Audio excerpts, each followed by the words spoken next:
I thought it plateaued. I thought the bubble was about to burst and the hype train was derailing. I even thought my software engineering job might be safe from Devin, but I couldn't have been more wrong. Yesterday, OpenAI released a new terrifying state-of-the-art model named O1, and it's not just another basic GPT, it's a new paradigm of deep thinking or reasoning models that obliterate all past benchmarks on L_42 months.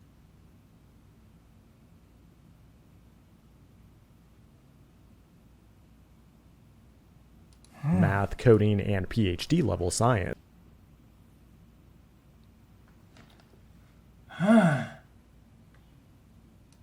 And Sam Altman had a message for all. Wait, moral scenarios? Chat, guys, I actually wonder, chat, what is, you think, the average passing scores for moral scenarios in United States for average citizens? Benchmarks on math, coding, 20%? and PhD level science. And Sam Altman had a message for all the AI haters out there. 2 steps ahead. I am always 2 steps ahead.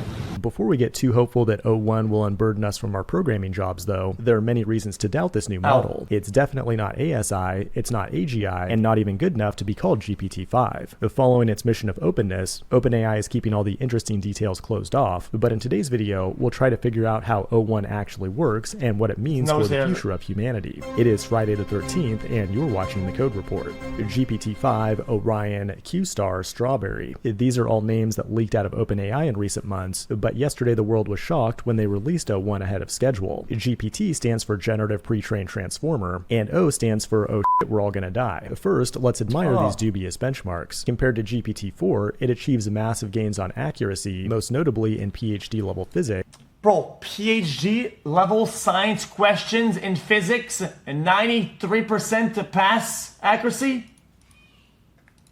And on the massive multitask language understanding benchmarks for math and formal logic. But the craziest improvements come in its coding ability. At the International Olympiad in Informatics, it was in the 49th percentile when allowed 50 submissions per problem, but then broke the gold medal submission when it was allowed 10,000 submissions. And compared to GPT-4, its Codeforce's ELO went from the 11th percentile all the way up to the 93rd percentile. Impressive, but they've also secretly been working with Cognition Labs, the company that wants to replace programmers with this greasy pirate gigolo named Devin. When using the GPT-4 brain, it only solved 20. Yeah, it's brute forcing, but at the same time, if you can double check and verify the work, right? Who cares if you're brute forcing it? The whole point is to get there. To get there more often than not. I mean, who gives a fuck if you had 9999 bad attempts? If the one got problems, through. But with GPT-01, the chart went up to 75%. That's crazy, and our only hope is that these internal closed-source benchmarks from a VC-funded company desperate to raise more money are actually just BS. Only time will tell, but O1 is no doubt a huge leap forward in the AI race. And the timing is perfect because many people have been switching from ChatGPT to Claude, and OpenAI is in talks to raise more money at a $150 billion valuation. But how does a deep thinking model actually work? Well, technically, they released 3 new models, O1 Mini, O1 Preview, and O1 Regular. Us plebs only have access to Mini and Preview, and O1 Regular is still locked in a cage, although they have hinted at a $2,000 Premium Plus plan to access it. What makes these models special, though, is that I'll do that. I'll buy that shit.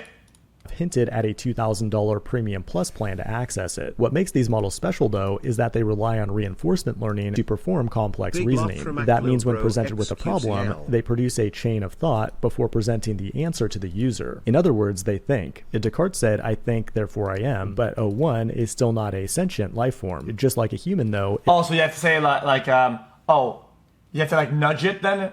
If it has a flawed method of thinking, the whole thing is wrong. You have to nudge it. It will go through a series of thoughts before reaching a final conclusion, and in the process produce what are called reasoning tokens. These are like outputs that help the model refine its steps and backtrack when necessary, which allows it to produce complex solutions with fewer hallucinations. But the trade-off is that the response requires more time, computing power, and money. OpenAI released a bunch of examples, like this guy making a playable snake game in a single shot, or this guy creating a nonogram puzzle. And the model can even reliably tell you how many R's are in the word strawberry, a question that has baffled LLMs in the past. Actually, just kidding, it failed that test when I tried to run it myself. And the actual chain of thought is hidden from the end user, even though you do have to pay for those tokens at a price of $60 per 1 million. However, they do provide some examples of chain of thought, like in this coding example that transposes a matrix in Bash. You'll notice that it first looks at the shape of the inputs and outputs, then considers the constraints of the programming language, and goes through a bunch of other steps before regurgitating a response. But this is actually not a novel concept. Chat.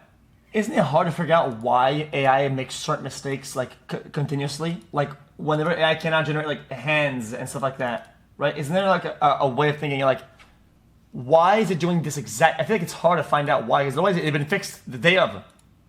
Google has been dominating math and coding competitions with AlphaProof and AlphaCoder for the last few years using reinforcement learning by producing synthetic data. But this is the first time a model like this has become generally available to the public. Let's go ahead and find out if it slaps. I remember years ago when I first learned to code, I recreated the classic MS-DOS game Bug Wars, a turn-based strategy game where you play the role of a traveling salesman and have random encounters with Officer Hardass. As a biological human, it took me like 100 hours to build. But let's first see how GPT-4o does with it. When I ask it to build this game in C with a GUI, it produces code that almost works, but I wasn't able to get it to compile, and after a couple of follow-up prompts, I finally got something working, but the game logic was very limited. Now let's give the new O1 that exact same prompt. What you'll notice is that it goes through the chain of thought, like it's thinking, then assessing compliance, and so on, but what it's actually doing under the hood is creating those reasoning tokens, which should lead to a more comprehensive and accurate result. In contrast to GPT-4, O1 compiled right away, and it followed the game requirements to a T. At first glance, it actually seemed like a flawless game, but it turns out the app was actually pretty buggy. I kept getting into this infinite loop with Officer Hardass, and the UI was also terrible. I tried to fix these issues with additional follow-up prompts, but they actually led to more hallucinations and more bugs, and it's pretty clear that this model isn't truly intelligent. That being said though, there's a huge amount of potential with this chain of thought approach, and by potential, I mean potential to overstate its capabilities. In 2019, they were telling us GPT-2 was too dangerous to release. Now 5 years later, you've got Sam Altman begging the feds to regulate his strawberry. It's scary stuff, but until proven otherwise, O1 is just another benign AI tool. It's basically just like GPT-4 with the ability to recursively prompt itself. It's not fundamentally game-changing, but you really shouldn't listen to me. I'm just like a horse influencer in 1910, telling horses a car won't take your job, but another horse driving a car will. This has been the Code Report. Thanks for watching, and I will see you in the next.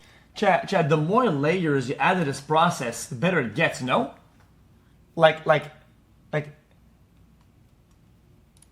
is this can always get better? So I can always get better? Not necessarily. I feel like any sort of routes of improvement is massive. With AI. Google and Tel Aviv University published a paper that put game devs and AI doomers on life support. What you're looking at right now is not gameplay from John Carmack's 1993 classic first-person shooter, Doom. It's actually a brand new game from 2024 powered by Game Engine, the world's first entirely neural network-based game engine. The environment, the collisions, and the graphics are all simulated in real time at 20 frames per second, and not a single line of code was written to develop this level. Back in March, Jensen Huang predicted that most video game graphics could be generated by AI in real time within 5 to 10 years. If he's right, when GTA 7 comes out in 2042, just imagine being able to run over billions of unique NPCs across multiple parallel universes. Sorry about that. In today's video, we'll find out how this black magic actually works and whether or not it's the future of game development. It is August 29th, 2024, and you're watching the Code Report. Before we can understand how Game Engine works, we must first understand Doom, a game that was revolutionary when it came out in 1993. Not only was it a violent game that moms hated, but it was a huge technical achievement in 3D gameplay. While the player runs around obliterating demons from a 3D perspective, the enemies and objects are actually just 2D sprites rendered at fixed angles. This differs from modern games that use billions of triangles and linear algebra to render 3D objects. The key takeaway here, though, is that Doom is not a true 3D game, and its underlying technique is often called 2.5D graphics or billboarding. In other words, you take a bunch of 2D images, but skew and scale them in ways that make it look like a 3D environment.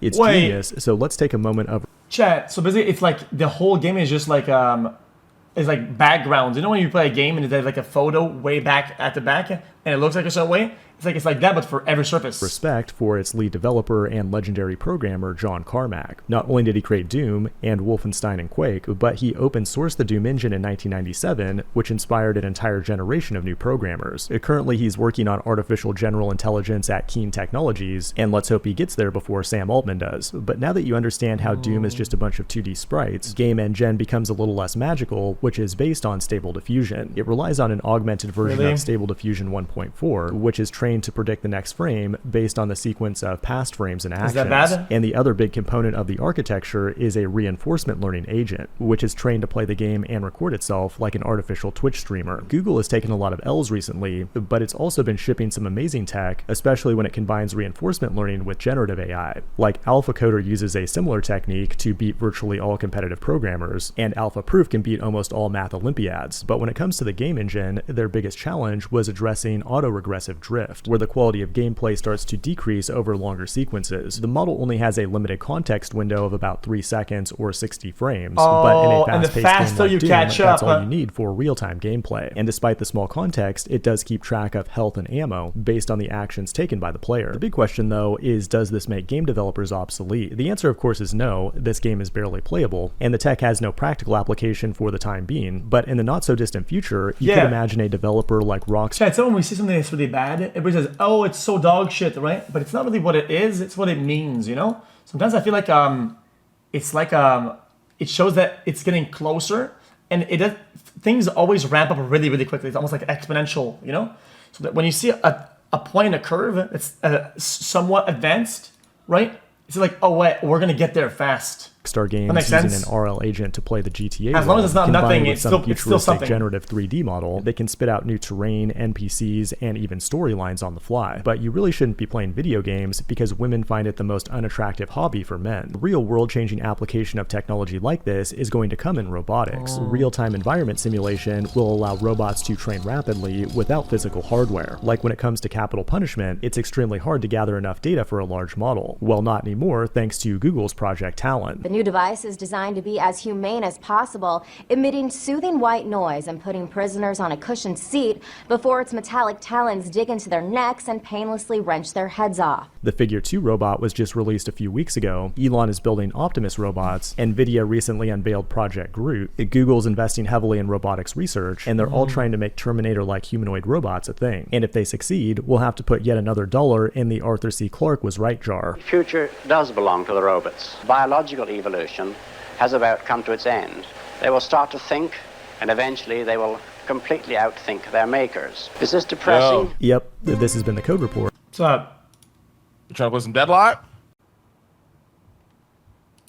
Pavel Durov is one of the most interesting men in the world. He has a net worth of 15 billion, yet owns no assets. He's fathered over 100 kids, yet never had relations with the mothers. He created VK in Russia and trolled government officials, and even his hairline unreceded out of respect. But his greatest achievement is the creation of Telegram, a social platform with over 1 billion users that doesn't run ads, has only 30 employees, and is engineered to be extremely annoying to anyone who glows in the dark. He once said, to be truly free, you should be ready to risk everything for freedom. Well, yesterday, that risk was realized when he was arrested in France and is now facing up to 20 years in prison, with potential charges for money laundering, fraud, sanctions evadement, for doing terrorisms, and the list goes on. But there's a lot more to this story, so today we'll find out how Telegram actually works, compare it to other encrypted messaging apps like Signal, to find out if Telegram is good or evil. It is August 25th, 2024, and you're watching the Code Report. Pavel Durov is Russian-born, but he's also a citizen of the UAE and France. I don't know what his play was with becoming a French citizen, but it gave France the justification to arrest, imprison, and potentially guillotine him. But what did he actually do that was so bad? Well, according to the French, they're mad because of a, quote, lack of moderation and cooperation with law enforcement. In addition, Telegram's use of disposable phone numbers facilitates cryptocurrency transfers that cannot be monitored by authorities. And Telegram even has its own token that's been tanking after the arrest. It sounds a lot like the Silk Road, which got its founder Ross Ulbricht 2 life sentences without parole. But I've been a Telegram user for many years, and have never personally seen any illegal activity take place there. It's just the only social platform you can get unfiltered, uncensored information, like the truth about wars and the shape of the planet, without the mainstream narrative and infantile warning labels. But Telegram is not totally uncensored. If you download it from the Apple or Google app stores, they're required to censor a large amount of content. That's why you should only ever download it from telegram.org, and many of their applications are open sourced as well. But how do the authorities even know about all this illegal stuff if everything on Telegram is encrypted? Well, actually, most things that happen on Telegram are not encrypted. Well, encrypted, just not end-to-end encrypted. The most secure way to pass messages privately is to use end-to-end encryption, where the encryption and decryption happens on the user's device, as opposed to a centralized server not owned by the user. Even if the messages are stored in a centralized database, only the person with the key can read those messages, not the company hosting the database and not the authorities. The only way to read someone's messages is to physically hold them at gunpoint and make them open. So I send you a safe,